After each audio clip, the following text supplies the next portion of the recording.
Safety begins with us. To be safe in the world, to be safe for other people, we have to feel safe within ourselves. And the most powerful thing you can do to feel safe within yourself is to trust yourself.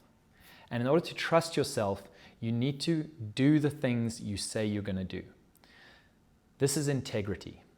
This was something that for me was truly transformative, of realizing just how much I betrayed myself, of how much I let myself down. I had this period where I was living in a rented flat, and it was just me. And I was feeling kind of down at the time, and I was struggling with things.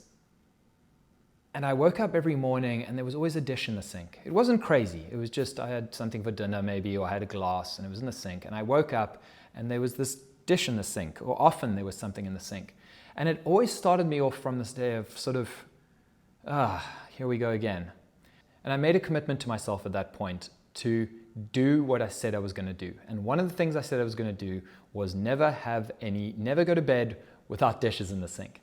It sounds like a simple thing. It sounds very simple, but the power of that for me was that I started with these small actions. I committed to making my bed, to cleaning the dishes, to always doing a meditation in the morning, to waking up and doing some movement. I had this sort of ritual that I played out, and I just stuck to it no matter what. And the power of that for me wasn't so much those actions. Yes, it was nice to wake up and have a clean sink, and that we probably all should do that. But it was more about what I started saying about myself, that I started trusting myself. And if we're honest with ourselves, we all tell some white lies. We all try to hide. We're fearful. We fear of people's reactions. We fear not being our best self. We fear showing up as weak. So we aren't always truthful.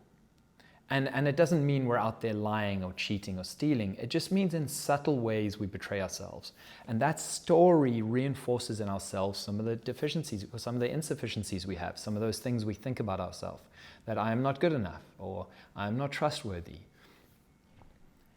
What I'd like you to do is to take a long, hard look at your whole life and to make a commitment to yourself to be truthful, to live in integrity. Even if no one knows, especially if no one knows, because this is about you, to start being truthful no matter what. See how it feels. See how it feels to tell people how you feel. See how it feels to express yourself. See how it feels to do the things you're going to do, to make a plan with someone and not pull out, to say no if you can't make it somewhere, not to try and just appease them. Just be honest. Be honest and truthful, and suddenly what you'll notice is this load gets lifted. This weight of all these things we're carrying, of trying to be something we're not, gets relieved, and we start trusting ourselves. And when we trust ourselves, we feel safe within ourselves. And when we feel safe within ourselves, the life, the world, other people feel safe around us.